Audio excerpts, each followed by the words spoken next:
Hi ulit! Okay, so we're going to discuss crimes and investigation related to equipments, photograph, and sketch. So things related to crimes and investigation. Although these things have already been discussed, but then we will have some clarification on this. So let's go to equipments. Equipments yan. Bakit equipments na yan? Equipments to be used in crimes and search.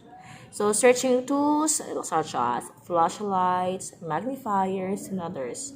So, yan. We need to have searching tools. Magnifiers, flashlight during pagngit-ngit ang lugar nga imuhang searchan. Charmos.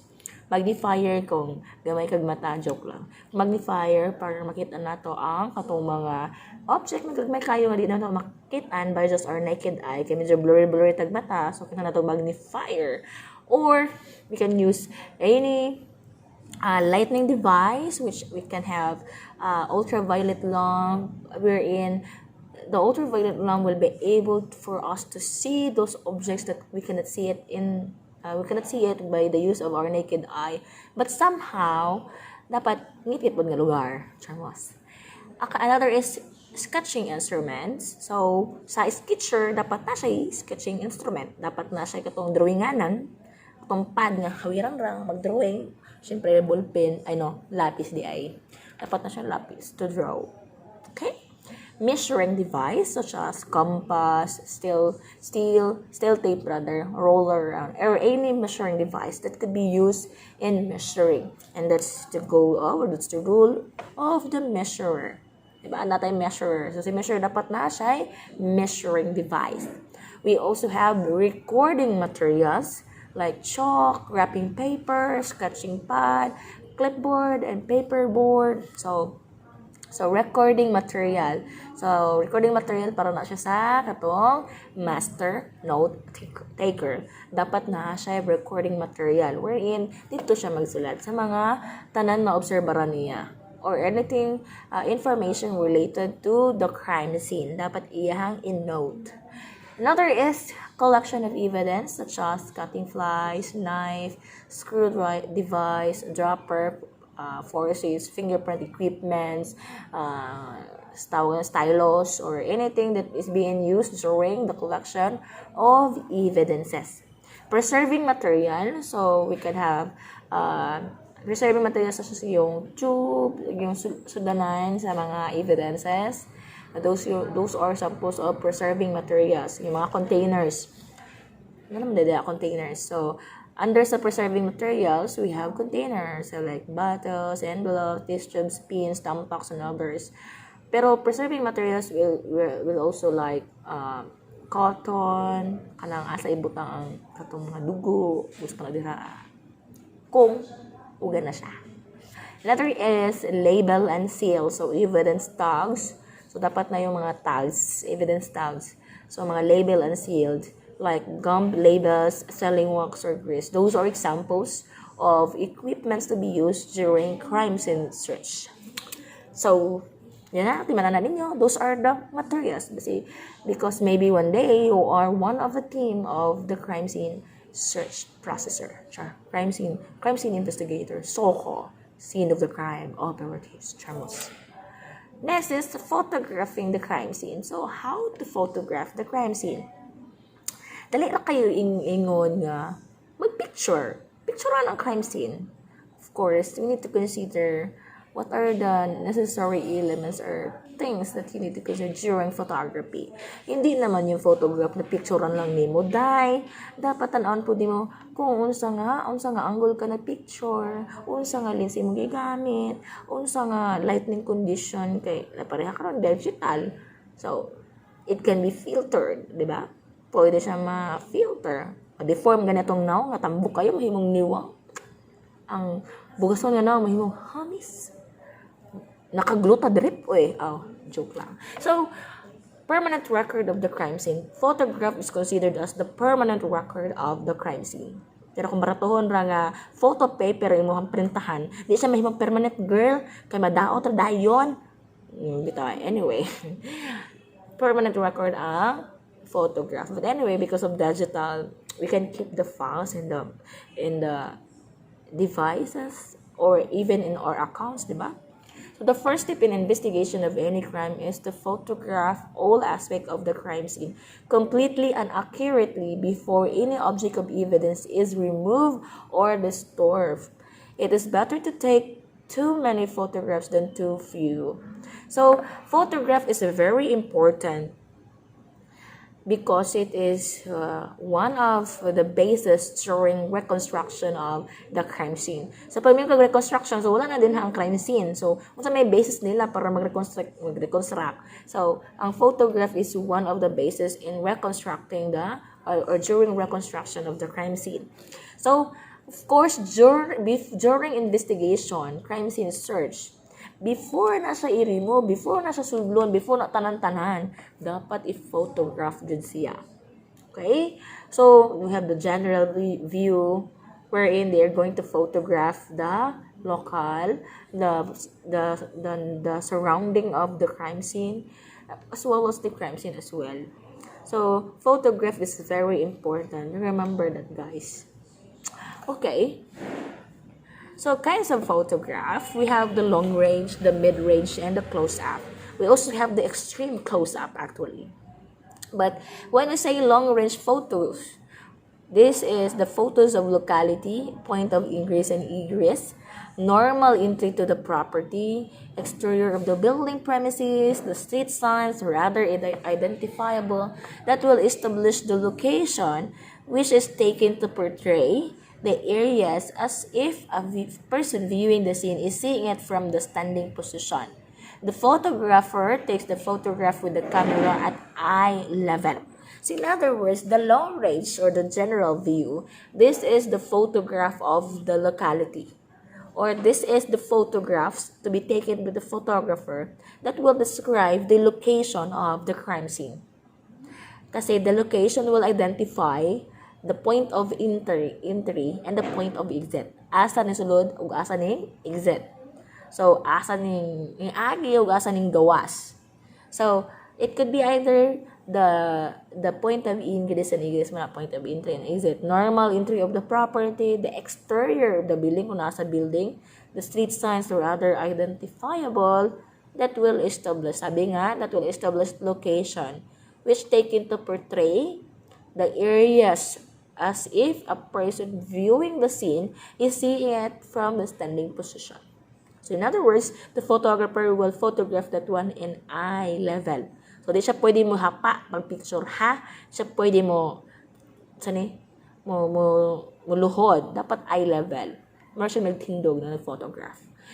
Mid-range, photo of immediate crime scene and the location of object of evidence within the area or room which portrays the scene from approximate 10 to 20 feet from the subject matter. So, with mid-range, makita nimo kung this is a photograph of the crime scene wherein you can see the relationship from one evidence to another evidence or from the body of the crime towards to other evidences. In ana si mid-range, dapat makita niya ang relasyon ni botilya ug ni dugo. Ina na siya. Dapat ma-portray na siya ni mid-range photograph. Okay? Close-up range.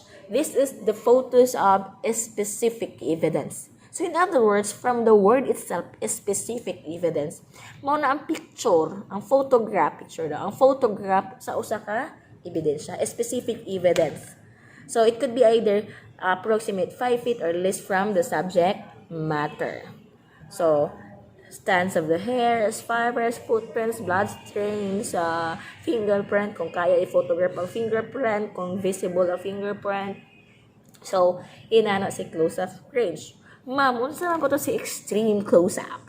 Si extreme close-up, usually, i-photograph na siya kung gamay kaayo ang i-photograph na kinahanglan siya duulon og ayo og himo siyang macro. So, extreme close-up or like for example, samad. Ang samad, imo siyang i-photograph na makita yun ang porma sa samad. Those are examples of extreme close-up. Okay? So, sketch of the crime scene. So, punta naman tayo sa sketch, Charmos. So, sketch is the graphic representation of the crime scene of the crime. with complete measurements and relative distance of relevant objects and conditions obtaining therein. So in other words, his sketch graphic representation na makibalaan nimo ang distansya from one object to another object, and so this is more on distances. The word sketch means to draw or to scale with important dimension at the scene being shown to good degree of accuracy. For a sketch or diagram to be admissible in court, it must be part of some qualified testimony, be related to the observed situation, the person must have seen the errors express it correctly. So, dapat, para ang crime scenes, ang sketch ma-acceptable, dapat ang mag-drawing, mao yun ang mo-present sa court. Kalisod sa kaya mag-presenta na lahi. No? Okay. Part of the sketch, what should be under the sketch? Drawing ba tanan? Of course, dili na drawing tanan. Na siya mga nakasulat dira. Dapat na title, na body, dili body nga lawas sa sexy body. No. Body means that's the content. Compass direction, dapat naka-identify dito ang north, west, east, o south. Okay. Nature of the case, na-identify dito sa nga kain nga kaso. Location of the incident, date and time of the incident, name of the victim, name of the suspect, measurements, of course, essential elements, yung sunod drawing niya, scale of proportion, legend, sketcher's name and signature, date and time. Those are the things should be indicated inside of the sketch. So considering that there are two kinds of sketch, we have the rough sketch and the finished sketch. Rough sketch, these are the sketch done by the sketcher within or during crime scene processing. Finished sketch, these are the sketch wherein it is being presented inside the court. Okay? So, general kinds of, ako na explain, na day sumpay. So, rough sketch is a sketch made by the investigator at the crime scene, which is full of important details but without the scale or proportion. Uses the basis for the finished sketch. So, finished sketch naman, this is the sketch with a scale of proportion drawn by the draftsman. It can be used for court presentation. Rough and finished sketch, if requested by the court, shall be presented by the draftsman to clear doubts of the jury. So, both, kung may nga na jury nga, pakita kami sa rough sketch, kaya basta gijiro-jiro na, gicharchara na ng finished sketch. Yeah. So, dapat importante na ang rough sketch as a basis as well for finished sketch. Considering na ang basihan sa finished sketch is a rough sketch man. Okay? So, kinds of sketch. So, we have sketch of locality. This deals with the vicinity of the crime scene in relation to the environment. It includes the neighboring buildings, structures, or means of access leading to the scene. This kind of sketch, so dili na king ha, this kind of sketch is applied on conflagrations. Suspect to be arsons, indicating the origin of fire. So, kaya yung sketch of locality daw, usually ginabuhat daw niya siya in the sketch for arson cases. Ang sunog. So, because sketch of locality daghan magmasunog, di ba? So, indicating the origin of the fire and how is it spread naturally or unnaturally against wind. So, sketch of locality. So, kasagaran yun ang sketch of locality, murag daghan building imuhang gawingon. So, next is sketch of grounds. This is the kind of sketch which illustrate the scene of the crime with the nearest physical surroundings, such as the room adjacent or opposite the room of the crime scene, the numbers of floors of a building or house, and the yards and other natural structures. So, sketch of the ground, this refers to the next room, or room up, ihang akbang, or kung sa gawas ba na may kahoy din ha, apilo na drawing, yon. Sketch of details. This includes two positions and exact location of physical evidence in the crime scene. So, nakabutang, pag may sketch of details, yun na yung exact location ni evidence from one object to another, from one evidence to another evidence. Kung muna ang patay, o din hang isa ka evidence in drawing, dire ang isa. So, those are called that one sketch of details. Another is cross projection or excluded view. It also described the immediate scene only, specifically inside the room at the crime scene. So cross projection kana bitaw murag 3D nga pagka-drawing. Most likely kasi si cross projection, gino-draw na siya pag ang case is inside the room. Kay makita man, di man pwede na may mga object na makitaan sa dingding, mga dugo nasa dingding. So na cross projection ang ginagamit niya or excluded view. So, that would be all. I would like to say thank you. Arigato. See you for the next lesson.